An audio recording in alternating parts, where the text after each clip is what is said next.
All right, hey everybody, this is Dr. Jeffrey Slocum with the Legion of Chiropractic and Dr. John Davila with Custom Chiro Solutions. On today, this is number 2 in a 3-part series where we're discussing the 3 things successful high volume officers have in common. So number 1, which you've already seen and listened to, is number 1 is they understand that the swan teaches them under the surface. Number 2, today we're going to be talking about how successful high-volume practices, they don't concern themselves with unjust laws. They focus on being compliant instead of justifying non-compliance. This is a big one, John. What do you got on this? Well, here's the thing. What I always see is, and I love this, just today I was reading on someone's Facebook page, and there was a conversation about a compliance process. And someone asked me a question, and I had actually answered it. And the response I got from a chiropractor was, you know what? I've been in practice 35 years. You know, forget it. If they want me, come take my license. Wow. And I know. It's disheartening.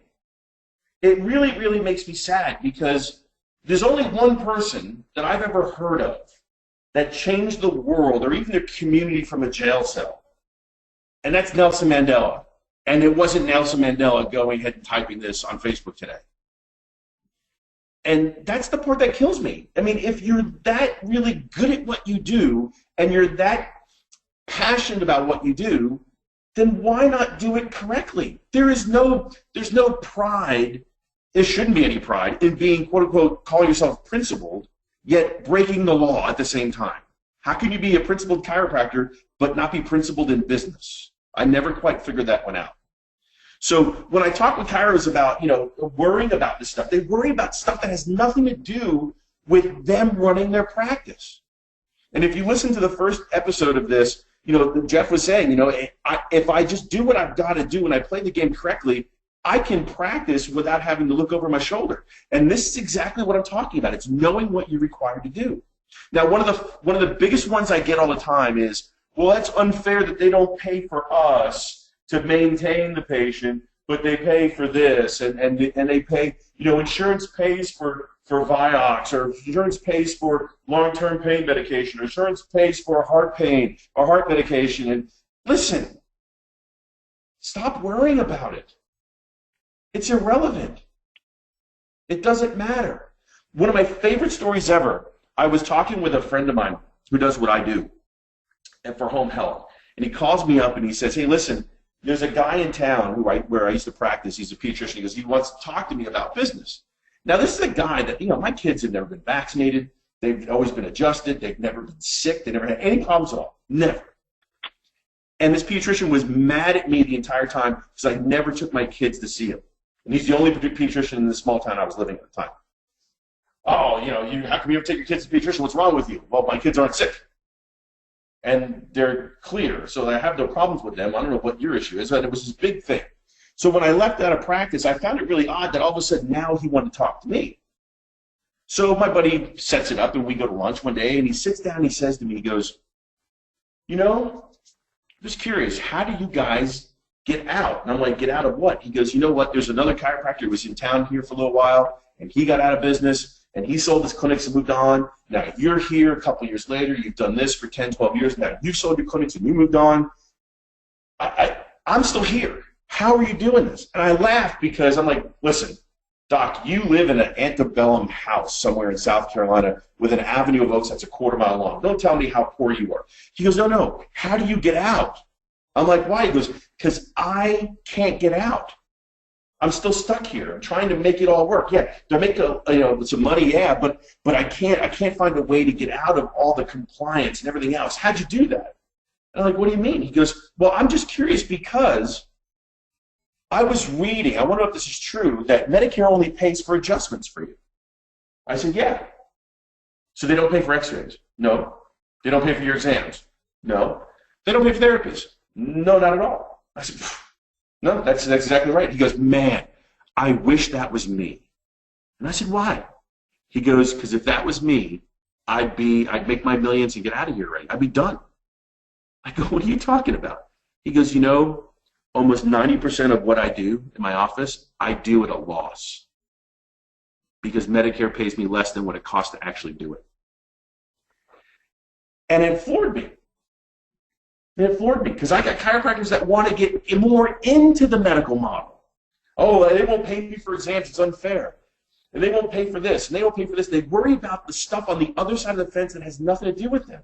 And I try to explain, listen, what we do versus what they do is not about, it's not about, what are the same. It's about what's different. We should be happy where we are. We can get the patient some coverage, right, of what they've purchased, but not the long-term stuff, because that's not what they pay for. Because, well, they have insurance, some of their patients, some of the doctors we deal with. They say, well, they have insurance, we're going to use it all. No, you understand. Insurance for us versus them. And this is what I had to explain to this doctor. I said, listen, it's like baseball versus cricket. Yeah, they both have a ball, they both have a pitcher, and there's both some type of batter type thing, but the bats are different. In cricket, that's like the medical world. There's no out of bounds. You hit the ball anywhere and you run. In baseball, we have to stay within the foul lines. It's totally different. And all of a sudden, the doctors look at me and go, oh, well, that's unfair. And even when I'm teaching seminars, I have to stop and go, listen, guys, it doesn't matter. Why doesn't it matter? It doesn't matter because those are just rules that we can't get past right now. It doesn't matter. Let's work on focusing what's within the rules. What do we have to do inside of these rules as compared to what the other side's doing? That's why I had to tell the medical doctor, don't worry about us. Do what you got to do. And with other chiropractors, like, listen, don't worry about them. That's cricket. Well, it's insurance. No, it sounds the same, but it's not. If we focus on what we have to do, we can win this game. We can get the patient the max coverage, play our game, be philosophical to our own extent, and win the game. And all of a sudden now I have to get through the idea of, well, why doesn't the insurance pay for everything? And I go, well, if we just look at what the OIG said. In 2009, they said, for the initial treatment episodes may not always be the beneficiary's first visit to a chiropractor, which makes sense. They can have exacerbations, right? A beneficiary may experience recurrence or an exacerbation of a previously treated condition that may necessitate the start of a new treatment episode. So they can have a problem, then come back, have a new problem. One reviewer explained, because Medicare covers patients that are predominantly 65 years or older, the chiropractor is often faced with a chronic or recurrent condition. It makes total sense. The patient's going to have that condition over and over again. That's important for us to understand. Because as we play this game, the difference between what medication's going to do versus what they pay us to do, what we have to understand is the next line. The AT modifier or active treatment, when applied appropriately, should indicate expectation of a functional improvement, regardless of the chronic nature or redundancy of the problem. That means they don't want to pay us to treat the condition. In the last episode, Jeff said it perfectly. Hey, listen, this is perfect. I don't want to talk about long-term arthritis pain. I want to talk about functional loss. Exactly.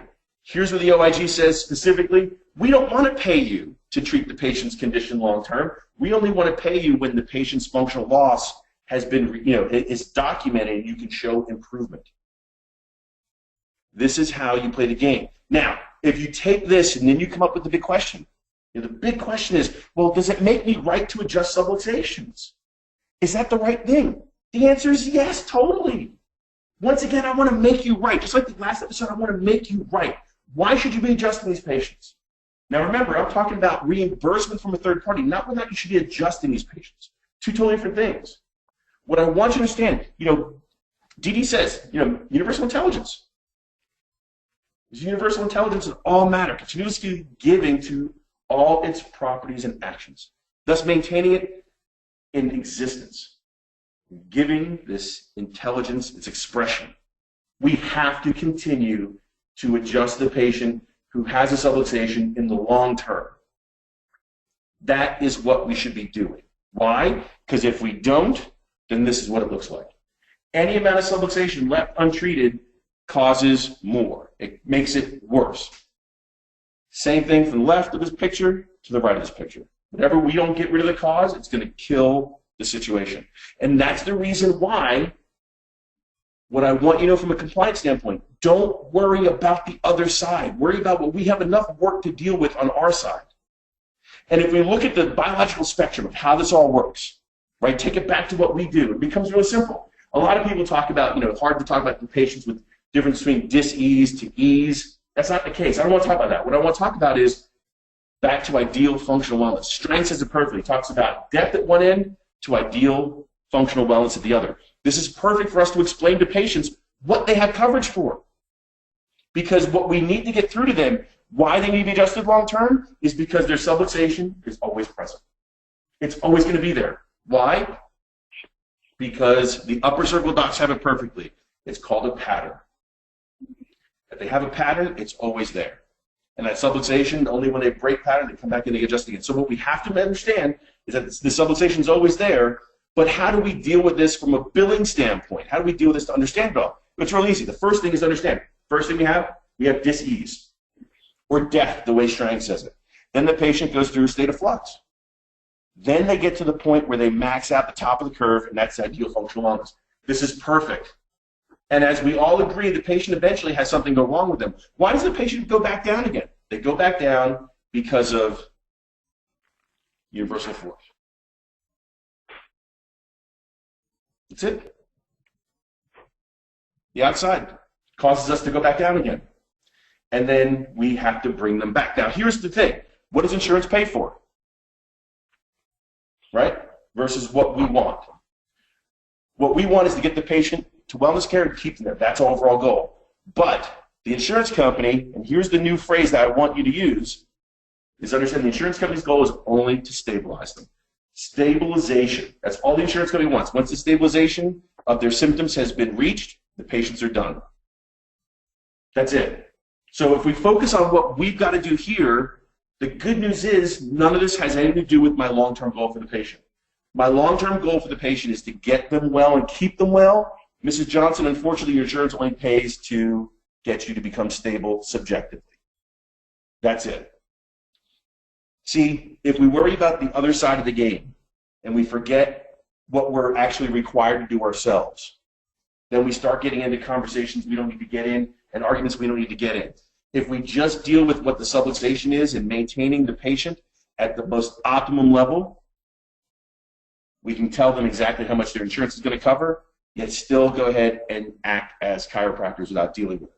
Now, here's how you deal with it. I know people have this problem. They go, well, I don't know how to play this game. Well, let's make it easy. Would you give it a super bill or bill insurance for someone with disease? Yeah, sure. No problem. If they were ideal functional wellness, you probably, may not bill insurance. No problem at all. But as Jeff said in the last one, it's all about what do we measure. And Jeff, tell me, would you rather measure pain or ADLs when talking to a patient? Well, absolutely, ADLs. I want the, from the minute I sit down with a practice member, I am moving them away from talking about their symptoms and moving them into talking about their life. And so we don't discuss symptoms very much at all in my office. The only time that comes up is when a patient brings it up, or they fill out some information during re-exam. But that's it.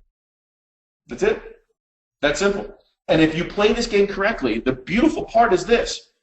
You don't have that Medicare patient complaining the entire time that they're in active care, do you? Nope. No. Here's the reason why. This is the reason why Jeff wins, everyone, because he understands, and this is what we've done, especially with when we built his macro set and when we built his care plans, the understanding of the 24th chiropractic principle, which is the limitation of matter.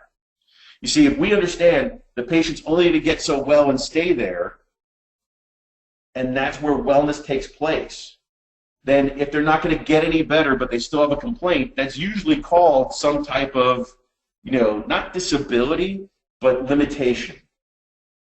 If they have a limitation, that's because they can't get any better. That's the 24th chiropractic principle, limitation of matter.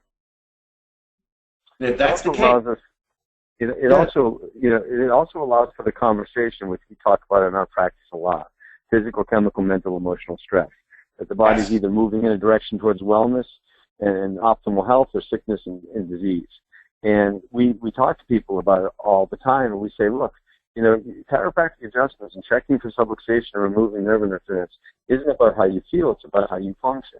If you're going to have physical, chemical, mental, emotional stress at every moment of every day of your life from now until eternity, do you want to be able to overcome that stress, or do you want to be taken advantage of by it?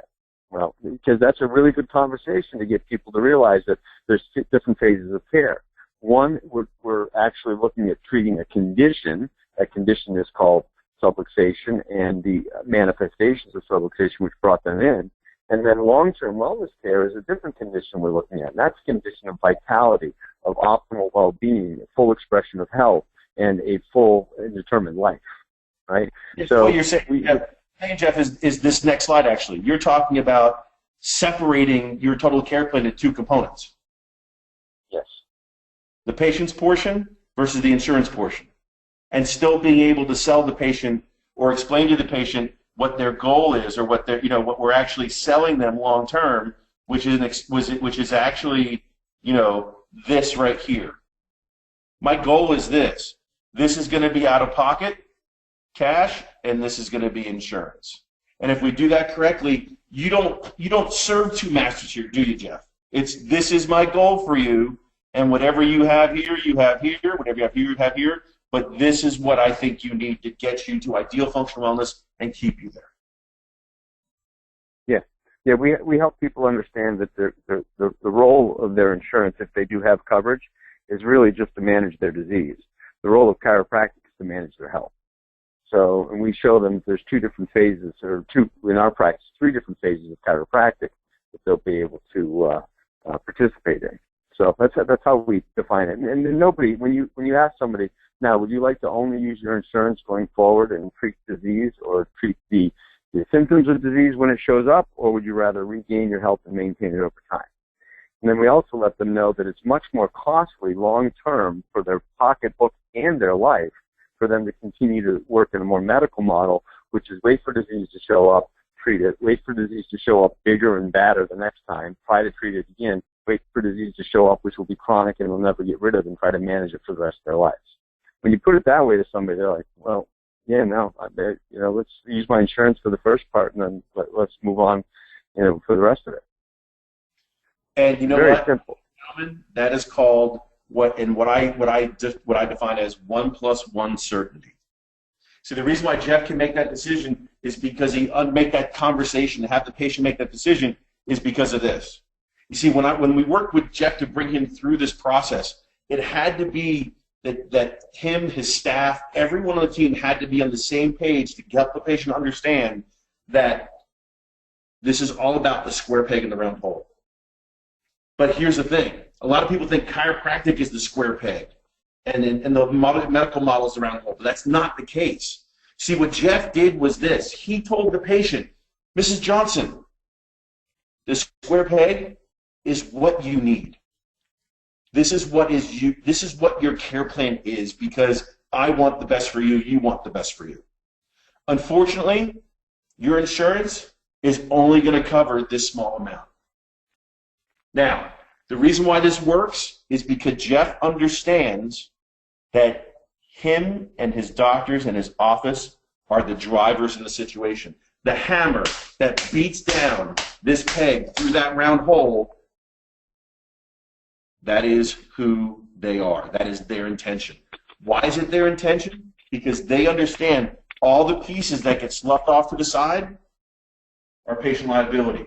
And one of the biggest things that when Jeff and I first started talking about working together and going with everything else is for him to understand we don't want to take these pieces and try and stuff them down the hole, because that's where an audit comes from. That's the reason why I don't want you to worry about what the other side is doing. Don't worry about unjust laws. Well, it's unfair they do this. Listen, understand what we've got to do and be honest with the patient. Now, Jeff, I'm willing to bet you in this conversation, once you had this down, you didn't have patients complaining and whining about it. They just said, oh, okay, I understand now, and that was it. Now, we actually went up with our non-insurance-based services in our office. We set higher fees than we had before. And we're much more able to communicate those fees and feel better about it. Because when previous to this, and I'll just admit it, previous to this, we tried as best we possibly could to allow patients to use their insurance as much for reimbursement as possible. And what we now do is it's much more clearly defined. We haven't changed our plans at all. We haven't changed how we make recommendations. We haven't changed the length of our plans, the frequency of the phases. None of that's changed. But what we are much more clear now So we're much more confident to ask the patient to pay their responsibility out of pocket for non-covered services. So consequently, our average reimbursement per service in our practice has gone up. That was pretty simple, wasn't it?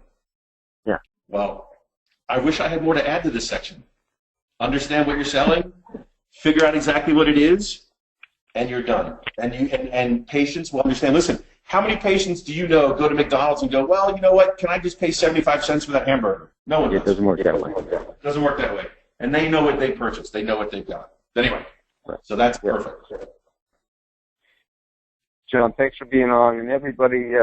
John's an alliance member of the Legion of Chiropractic, and it's companies like Custom Chiro Solutions and John and his team that allow us to be able to provide these types of resources for you guys at little to no cost. I mean, trust me when I say this. When you become more confident, more certain, more consistent with the policies and procedures and principles that you want to practice with, your profitability goes up. Your level of happiness goes up. Your level of security goes up. And I tell you what, when you can walk into your practice and you're secure, and you know that you can focus on what you do best, which is, hugging, high-fiving, detecting corrective subluxations and allowing people to live their lives at their full expression that they deserve, it's a different world out there. So, John, thanks so much for being on. And, John, go ahead and just what's the website? Where do people go to find out more? Yeah, if you want to find out more, it's real simple. You just go to customchirosolutions.com, and we'd love to go ahead and have you search out the website. If you want to find us or email us, it's info@customchirosolutions.com. If you want to give us a call, it's 800-974-3479. Cool. And everybody, just another pitch. Dr. John's going to be down there in Playa del Carmen, Mexico with us, September 28th, 29th, and 30th, October 1st. Go to legionofchiropractic.com, check out events, get registered for that. Bring your team, bring your spouse. It's a family affair. We have a great time. We spend time in the pool, we spend time on the beach, we have breakfast, lunch, and dinner together. So it's not like your average seminar, right? It's a gathering. It's a family. We have a ton of fun. We learn a lot. But you know what? Pick the brains of some of the most successful chiropractors out there when you're having breakfast. And we spend the whole weekend together. So if you want more of this great stuff, then join us in Playa del Carmen, Mexico, September 29th, 30th, October 1st. John, thanks a lot. Say hi to the team over there, and we really love having you guys with us. Awesome. Thanks, Jeff. Take care. All right. Bye-bye.